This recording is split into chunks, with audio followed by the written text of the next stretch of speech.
Kimia unsur gas mulia.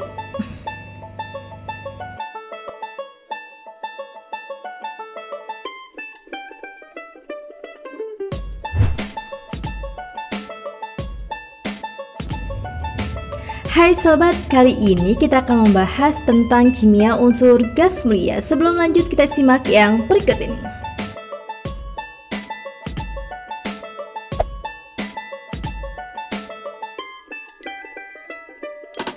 Tensi dasar pada materi kali ini yakni 3.7, di mana menganalisis kelimpahan, kecenderungan sifat fisika dan kimia, manfaat, dampak, dan proses pembuatan unsur-unsur golongan utama, terutama pada gas mulia. Indikator pencapaian kompetensi pada materi kali ini, yang pertama, menjelaskan contoh manfaat unsur-unsur gas mulia dalam kehidupan sehari-hari. Yang kedua, menganalisis kecenderungan sifat fisika dan kimia unsur-unsur gas mulia. Yang ketiga, menganalisis kelimpahan unsur-unsur gas mulia di alam. Yang keempat, menjelaskan proses pembuatan unsur-unsur gas mulia. Dan yang terakhir, menganalisis manfaat dan dampak penggunaan unsur-unsur gas mulia.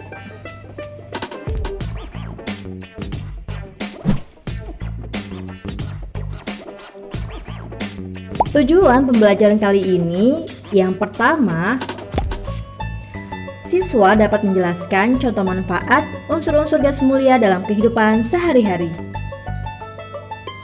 Yang kedua, siswa dapat menganalisis kecenderungan sifat fisika dan kimia unsur-unsur gas mulia. Yang ketiga, siswa dapat menganalisis kelimpahan unsur-unsur gas mulia di alam. Yang keempat, siswa dapat menjelaskan proses pembuatan unsur-unsur gas mulia. Dan yang terakhir, siswa dapat menganalisis manfaat dan dampak penggunaan unsur-unsur gas mulia.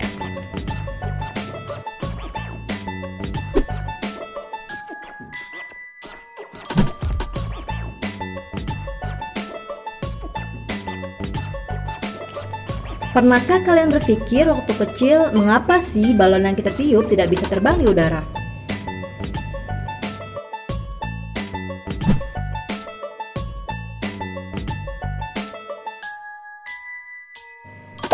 Sedangkan balon yang kita beli dari tukang balon bisa terbang di udara. Mengapa ya demikian?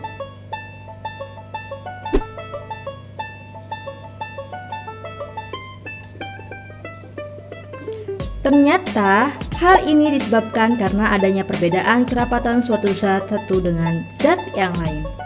Lalu apa ya yang dimaksud dengan kerapatan dan apa hubungannya balon bisa terbang di udara dengan kerapatan suatu zat? Kerapatan suatu zat disebut juga dengan massa jenis atau rho, yakni hasil bagi massa zat oleh volumenya. Adapun satuannya gram per cm kubik atau kilogram per meter kubik.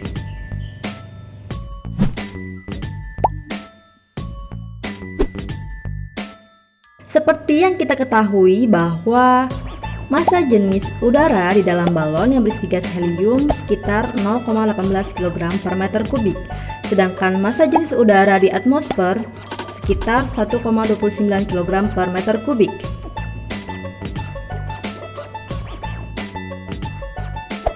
Jika dibandingkan keduanya, maka massa jenis udara di dalam balon yang berisi gas helium lebih kecil daripada massa jenis udara di atmosfer.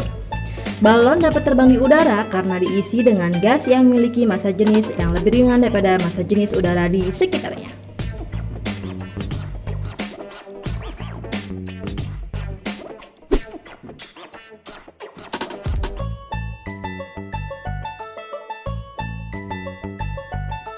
Sedangkan balon yang ditiup mengandung uap air dan karbon dioksida,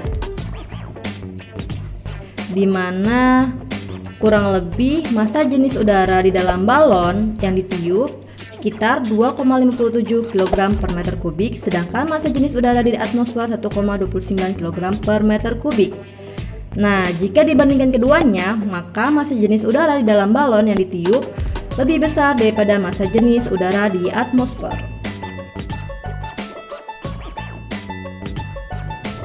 Dan hal inilah yang menjadi alasan mengapa balon yang ditiup tidak bisa terbang di udara.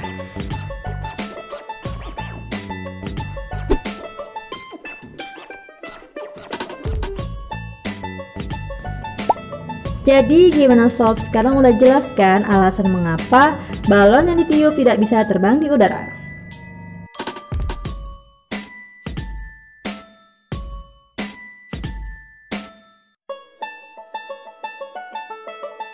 Oh iya sobat, helium termasuk salah satu unsur golongan gas mulia loh.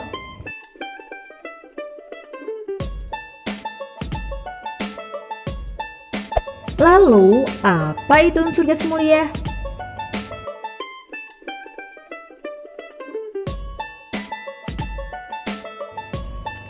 Unsur gas mulia adalah unsur-unsur yang terletak pada golongan 8A dalam tabel sistem periodik unsur. Nah, unsur-unsur ini memiliki konfigurasi elektron valensi yang terisi penuh, yaitu 2 untuk helium dan 8 untuk neon, argon, kripton, xenon, dan radon. Unsur ini awalnya dikenal sangat stabil atau sukar bereaksi. Akan tetapi, Niels Bartot pada tahun 1962 berhasil mensintesis senyawa xenon platina heksafluorat. Nah, dari situlah berbagai senyawa gas mulia dapat disintesis. Sifat fisika dan sifat kimia unsur gas mulia. Yang pertama, cenderung stabil. Hal ini karena semua elektron pada kulit terluarnya sudah berpasangan atau penuh, di mana elektron valensi gas mulia sudah memenuhi kaidah duplet untuk helium dan kaidah oktet untuk neon, argon, kripton, xenon, dan radon.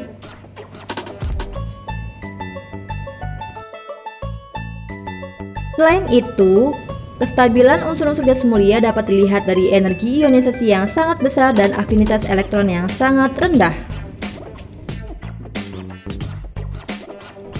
Yang kedua adalah kereaktifan, di mana kereaktifan gas mulia berbanding lurus dengan jari-jari atomnya, di mana kereaktifan bertambah dari helium ke radon disebabkan pertambahan jari-jari atom.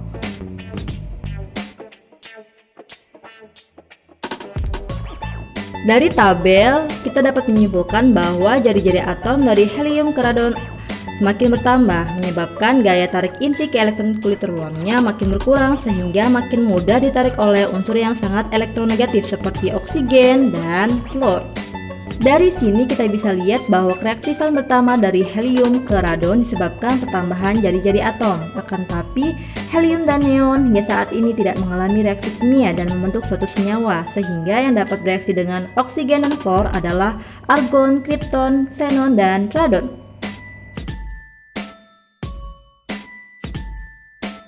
Adapun urutan kereaktifannya sebagai berikut. Sifat yang ketiga adalah ciri khasnya yang tidak berwarna, tidak berbau, dan tidak berasa. Nah, yang keempat adalah kelimpahannya ditemukan di alam dalam bentuk gas monoatomik. Diketahui argon memiliki kelimpahan yang paling banyak di antara yang lain sebanyak 9.300 ppm dan radon bersifat radioaktif yang memiliki waktu paruh yang relatif singkat sehingga akan meluruh menjadi unsur yang lain. Sifat yang selanjutnya adalah kelarutan dalam air, di mana dipengaruhi oleh ukuran atom. Kelarutan dalam air cenderung bertambah dari helium ke radon.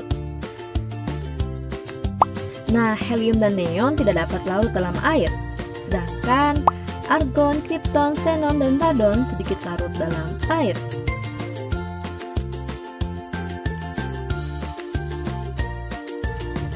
Sifat yang selanjutnya adalah gas mulia memiliki titik didih dan titik leleh yang relatif sangat rendah, yakni lebih kecil daripada suhu kamar. Hal ini dipengaruhi gaya van der Waals yang relatif lemah. Nah, titik didih dan titik lelehnya cenderung bertambah dari helium ke radon.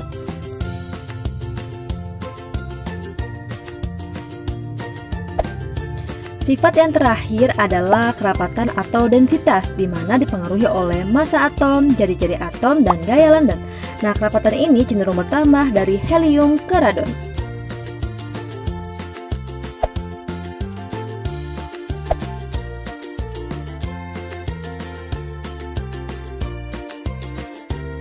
Lalu bagaimana ya cara mendapatkan unsur-unsur gas mulia? Sebagaimana yang kita ketahui bahwa gas mulia didapatkan dari udara dan gas alam. Berikut ini adalah cara untuk memperoleh unsur gas mulia yang terdiri dari pemisahan fisika dan peluruhan radioaktif. Pemisahan fisika ini terdiri dari ekstraksi unsur dari udara yang terdiri dari proses teknik pemisahan udara, kemudian proses adsorpsi, dan yang terakhir adalah proses distilasi fraksional. Produk yang dihasilkan berupa unsur argon, kripton, dan xenon. Yang kedua adalah ekstraksi unsur dari gas alam yang terdiri dari proses pengembunan. Kemudian yang kedua adalah proses kriogenik, dan yang terakhir adalah proses adsorpsi. Produk yang dihasilkan berupa unsur helium dan neon. Peluruhan radioaktif berasal dari peluruhan panjang uranium-238 dan peluruhan pendek radium-226. Produk yang dihasilkan berupa unsur radon. Ekstraksi gas mulia dari udara. Tahap yang pertama adalah teknik pemisahan udara yang berlangsung di cooler, di mana karbon dioksida dan uap air dipisahkan dari campuran gas agar tidak menghalangi proses pengembunan.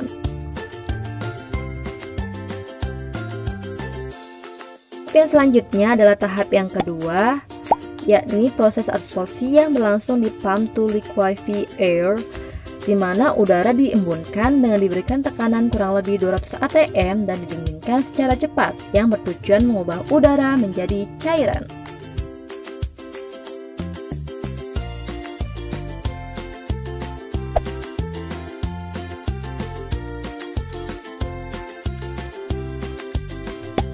Masih di tahap 2, di mana sebagian besar udara akan membentuk fasa cair memiliki komposisi kandungan 60% gas mulia yang terdiri dari argon, kripton, dan xenon, dan 30%-nya oksigen dan 10%-nya adalah nitrogen.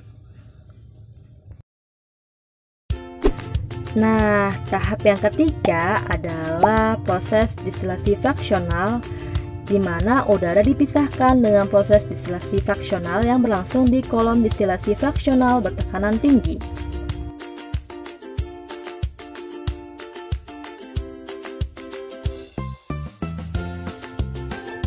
Di kolom distilasi fraksional ini, gas-gas akan terpisah dengan menguap pada suhu tertentu berdasarkan perbedaan titik didih, di mana nitrogen akan terlebih dahulu menguap pada suhu min 196 derajat Celcius, disusul dengan unsur argon, oksigen, kripton, dan xenon.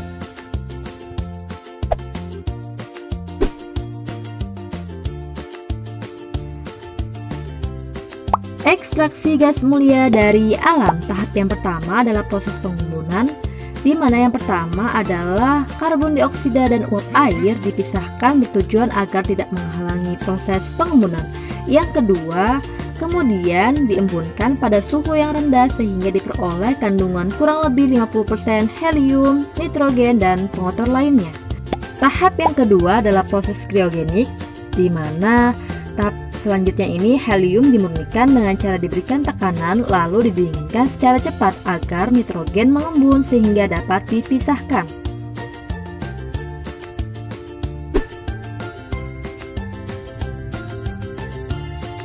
Selanjutnya adalah tahap yang ketiga, yakni proses adsorpsi, di mana campuran gas dilewatkan melalui bahan penyerat adsorbent bed berupa arang teraktivasi. Proses ini menghasilkan helium dengan kemurnian 99,997% atau lebih.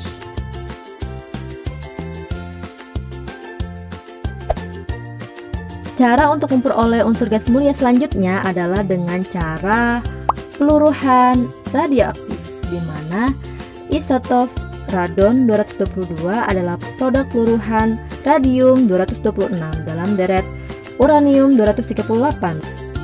di mana radium 226 memiliki waktu paruh 1602 tahun dengan emisi utama partikel alfa dengan tenaga 4,603 mega elektrovolt sebanyak 5% dan 4,785 mega elektrovolt sebanyak 94,5%. Adapun radon 222 ini bersifat radioaktif dan memiliki waktu paruh yang pendek yakni 3,824 hari.